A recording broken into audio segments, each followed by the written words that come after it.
Halo, assalamualaikum warahmatullahi wabarakatuh. Welcome back to my YouTube channel. Di video kali ini aku bakalan share kalian how I lose my weight yang part 2. Jadi di part 2 ini aku mau share tentang what I eat. Jadi apa aja sih yang aku makan gitu loh selama ini. Di sini aku mau share beberapa metode ataupun yang aku pakai dari dulu sampai sekarang. Dan ada beberapa ya metode yang misalnya aku udah kayaknya enggak deh gitu loh, aku kayak yang trial and error gitu loh mengenai metode-metode diet kayak gitu. Nah, eh, sebelum kalian nonton di part 2 ini, saya saranin kalian untuk nonton di part 1 dulu, dan linknya ada di bawah di playlist ya. Nanti kalian tinggal klik dan tonton dulu di part 1. Oke, yang pertama sebelum kita membahas ke pola-pola makan, aku mau nyaranin kalian untuk hitung kebutuhan kalori kalian di tdeekalkulator.net kayak gini ya. Di tdeekalkulator.net nanti aku bakalan liatin kayak gini.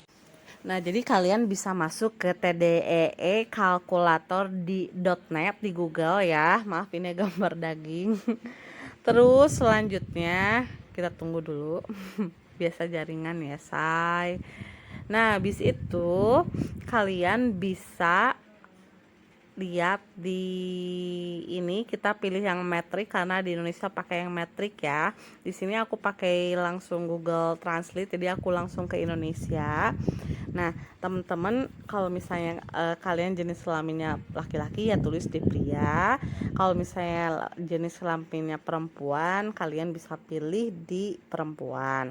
Nah, untuk usia adalah isi dengan usia Anda pada saat ini. Walaupun misalnya ulang tahun Anda 2 bulan lagi, tetap isi di usia Anda pada saat ini. Kalau misalnya saya kan nanti April tanggal 27, berarti saya isi tanggal 27 walaupun masih lama ya ke tanggal 20 ke tahun 27-nya. Lalu untuk bobot kalian bisa masukkan berat badannya berapa gitu loh. Jadi cek dulu, benar-benar harus dicek kalau misalnya untuk masalah hitung kalori. Jadi benar-benar harus kayak detail ya, jangan salah.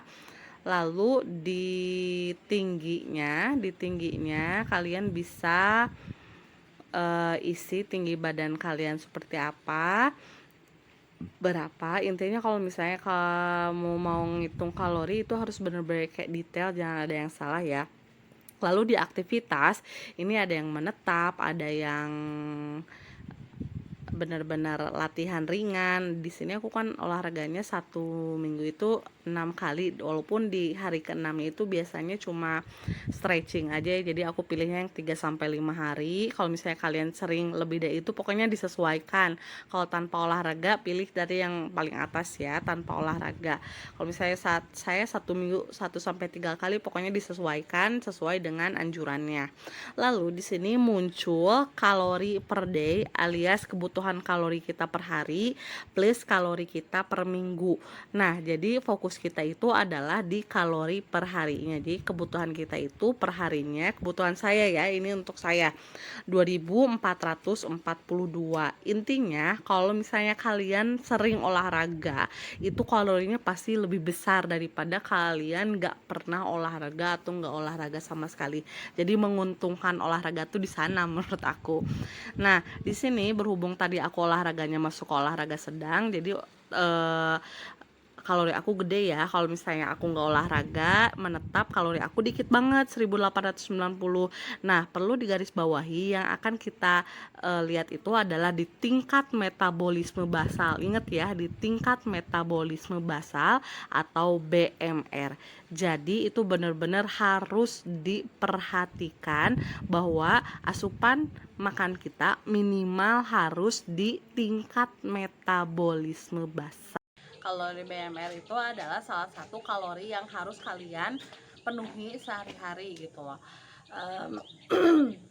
Jadi yang harus kalian penuhi sehari-hari minimal harus makan di BMR. Kalau misalnya kalian kurang di BMR ataupun lebih sih nggak apa-apa, tapi kalau misalnya kalian makan under BMR itu bahaya banget ya. Jadi kalian harus makan minimal di BMR itu adalah salah satu pola makan yang menurut aku aman ya di BMR itu. Selanjutnya, terus kita harus makan di mana? Haruskah di pas BMR atau di atas BMR? Itu biasanya amannya itu adalah BMR plus 100 sampai 300 ataupun total kalori harian kamu dikali 20%. Nah, itu biasanya kita makan di hal-hal di angka-angka seperti itu. Dan untuk total kalori aku kan ngitungnya di 84 kilo aja ya. Itu BMR-nya satu, karena aku olahraganya 1 minggu 6 kali, jadi BMR aku ada di 1500-an, cukup lumayan besar ya. Oke, selanjutnya ada beberapa pola makan yang benar-benar kayak merubah mindset aku, dan aku tuh berubah karena gara-gara ini loh gitu loh. Yang pertamanya itu adalah pola makannya dari Dokter Zaidul Akbar. Jadi aku tuh pertamanya bisa jadi mulai kayak gini tuh karena aku mengikuti pola makan Dokter Zaidul Akbar. Di sini aku beliau menyarankannya 7 hari, cuman aku nyobanya 14 hari 2 minggu, walaupun sebenarnya ini bagus untuk dilakukan continue sih ya. Cuman kayak ya Allah, kalau misalnya aku makan kayak gini terus kayaknya bosen gitu lah. Jadi pola makan dari Dokter Zaidul Akbar itu satu, no minyak, no terigu, no santan, no gula, terus enggak nasi jenis apapun enggak, karena beliau menyarankan bahwa karbohidrat itu bukan dari nasi aja gitu. Jadi banyak banget karbohidrat kompleks kayak singkong, mantang atau ubi, terus dari kentang, pokoknya yang umbi-umbian itu juga karbohidrat kompleks yang lebih bagus gitu. Apalagi kalau misalnya makanan tepung-tepungan, intinya mah yang banyak olahan, beliau nggak saranin. Terus no minyak juga, no santan, no gula itu bisa diganti dengan kurma. Jadi manisnya itu bisa diganti dari kurma, dan ya pokoknya no goreng-gorengan kayak gitu. Jadi semuanya basically direbus ataupun dikukus kayak gitu. Dan selama 14 hari itu aku bisa gitu loh, bisa makan hal-hal seperti itu. Cuman jadi porsi makan aku tuh itu semuanya under BMR, dan benar-benar satu hari itu kayak aku tuh kadang makan cuma 700, 600. Kan aku itu olahraga ya, jadi ketika aku makan di 700, 600 itu ketika aku olahraga ada pusing gitu loh. Makanya aku naikin lagi, aku banyakin proteinnya kayak ke telur, terus kayak nambahin beli sate gitu loh. Cuman ketika aku udah di 14 hari kayaknya aduh, kalau misalnya aku makan kayak gini kayaknya nggak bakalan bertahan lama, karena aku bakalan kayak bosen. Terus aku takutnya di suatu hari itu aku bener-bener kayak nge-push pengen makan yang berlebihan kayak gitu. Jadi aku stop. Cuman sampai sekarang sih bener-bener kayak mengurangi ya. Jadi pola makan dari Dokter Zaidul Akbar itu sampai saat ini aku bener-bener ikuti. Kayak gorengan itu 1 minggu saya bisa atur. Terus kalau misalnya kayak makan makanan olahan, kayak kan kalau misalnya anak muda mah banyak makan kayak tepung-tepungan cimol, cireng, itu aku makan cuma 1 bulan 1 kali, bakso-baksoan 1 bulan maksimal 2 kali, mie instan aku udah bener-bener kayak stop. Pokoknya dalam waktu 7 bulan aku makan mie instan 1 kali aja. Terus mengenai gula juga aku udah bener-bener kayak mengurangi banget. Aku udah bener-bener stop makan minum minuman manis kayak yang di pasar-pasar swalayan. Itu bener-bener aku udah stop sampai sekarang, karena bener-bener nyaman gitu loh, ke tubuh itu nyaman, gak ada yang namanya gak enak, itu bener-bener nyaman. Nah abis itu kan aku udah mikir aduh, kalau misalnya aku terus makanan sayur kayak gini, terus aku kan emang basically-nya kurang suka sayur, apalagi kayak kentang gitu kan kayak kurang suka gitu loh. Jadi aku mikir-mikir aduh ini aku harus apa, dan aku akhirnya menemukan defisit kalori. Jadi ini adalah salah satu pola aku yang aku ikutin dari awal sampai akhir, itu adalah defisit kalori. Jadi BMR aku balik lagi, tadi kan BMR aku udah 1500-an, jadi aku makan di 1600 atau 1700 per hari. dengan catatan aku nggak clean food kok gitu loh. Aku nggak clean food 100%, kadang clean foodnya 60%, 40%-nya biasa aja gitu. Makan bakso iya, makan gorengan juga iya, tahu goreng iya, cuman yang mendominasi dalam satu hari itu adalah makan makanan yang clean gitu loh. Jadi aku nggak sepenuhnya benar-benar kayak clean food. Dan kalau misalnya biar bisa kita tahu kita lagi defisit kalori, kalian bisa download aplikasinya Fat Secret yang kayak gini. Nah, jadi kalian bisa masukin nih kalau misalnya makan pagi. Saya pagi-pagi saya mau minum kopi, tapi kopinya kopi hitam ya, bukan kopi gula yang kayak gitu-gitu. Jadi bener-bener kopi hitam. Nanti kita masukin, tulis aja kopi makanan. Karena aku mau minumnya 1 cangkir, aku pilih 1 cangkir dan lihat kalorinya ya, 2 kalori. Jadi 1 cangkir kopi hitam itu hanya 2 kalori. Berhubung aku pengen agak manis, aku tambahin gula pasir misalnya ya, jadi nggak gula, karena misalnya nggak ada gula merah atau nggak ada stevia, aku pakai gula pasir aja. Karena untuk meminimalisir gula, jadi sini aku pakai 1 SDT. SDT itu adalah sendok teh, dan kita lihat kalorinya adalah 16 kalori saja. Nah, jadi kalau misalnya siang nih, kita langsung ke makan siang. Makan siang misalnya karena aku lapar, jadi aku misalnya makan nasi. Misalnya makan nasi ya.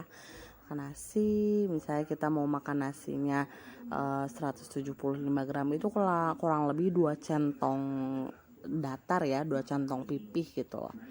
Ini aku 175 gram, jadi bener-bener kayak yang realistis aja lah, nggak usah yang lebay gitu loh. Terus kalau misalnya makan, aku mau makan sayur sop misalnya, sayur sop aku masukin sayur sop, pilih 1 mangkok. Kalau misalnya kalian pengen 2 mangkok, tinggal dirubah aja gitu loh, tinggal diklik dirubah mangkoknya gitu, nanti misalnya 1 atau 2 mangkok. Nah, ini kan aku makan 1 mangkok aja misalnya, simpan ya. Terus dilihat aja tuh, kita udah makan 316 kalori gitu loh. Terus kalau misalnya aku makan sorenya, aku misalnya aku pengen yang kayak ubi, misalnya ubi rebus misalnya, aku langsung searching ubi di sini. Jadi kalian searching itu harus benar-benar kayak detail gitu. Biasanya ubi rebus, ubi cilembu atau apa. Di sini aku pakai ubi ungu rebus. Diklik di ubi ungu rebusnya. Berhubung aku makannya agak banyak karena seratnya lumayan agak banyak juga, aku makan 200 gram. Di sini aku ganti nggak 100 tapi 200 gram gitu. Terus langsung kita simpan dan lihat kalorinya 163.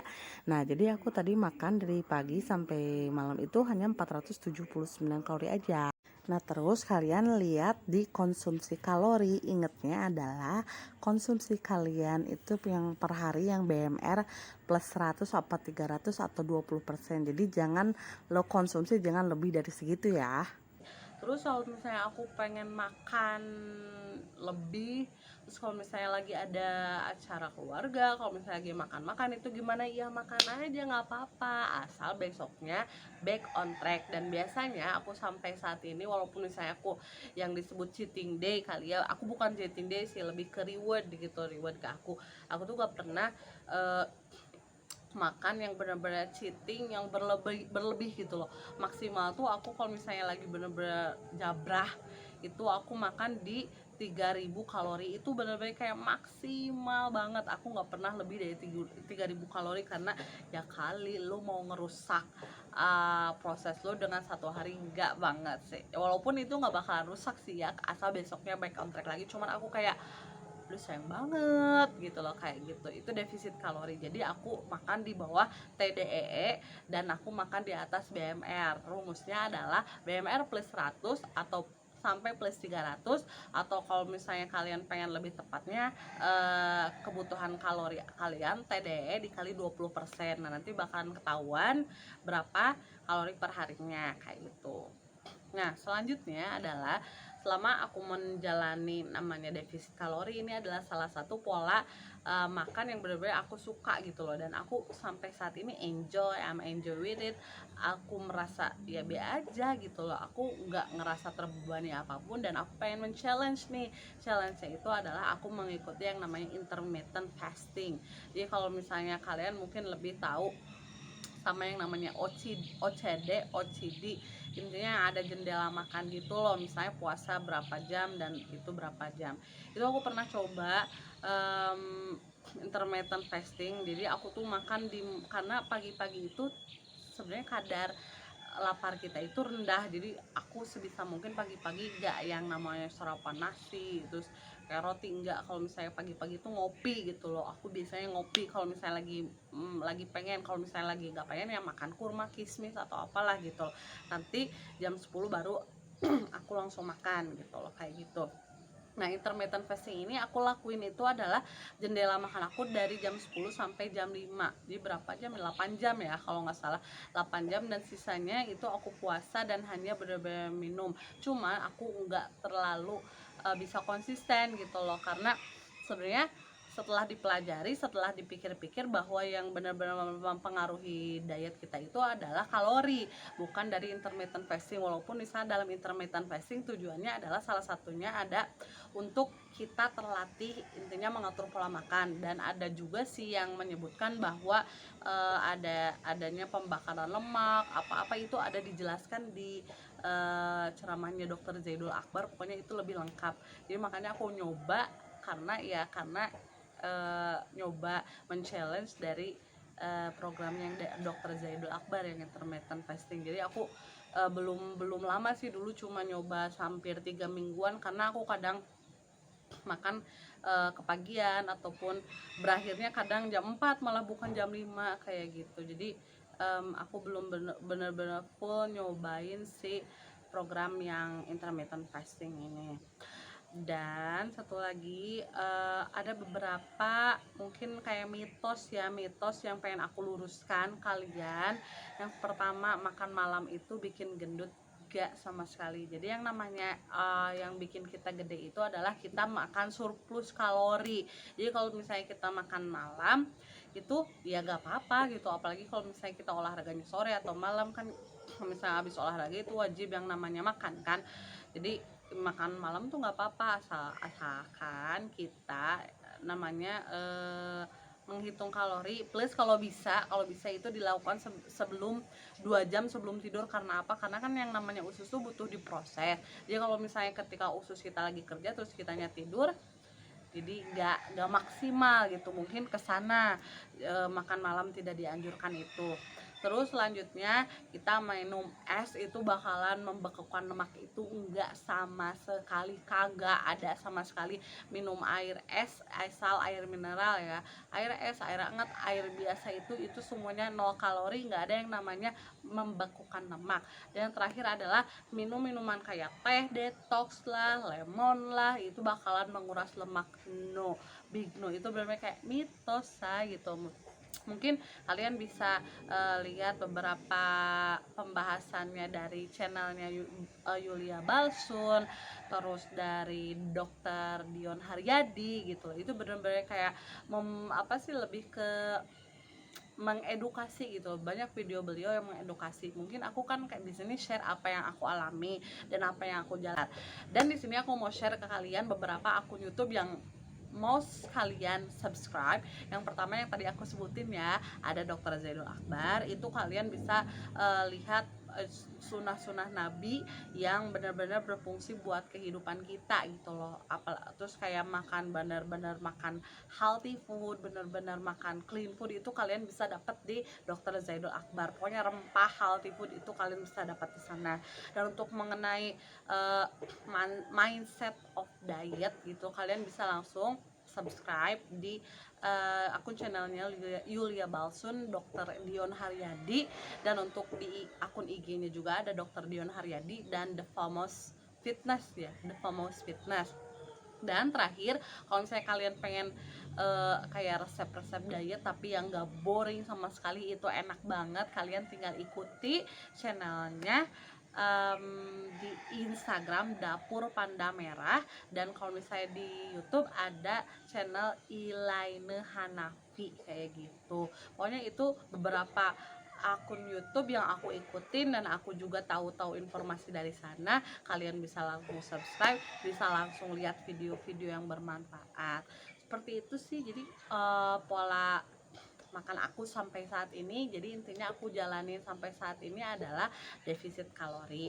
Itu aja sih share aku di part 2. Kalau misalnya ada yang belum paham, kita bisa sharing di DM aja.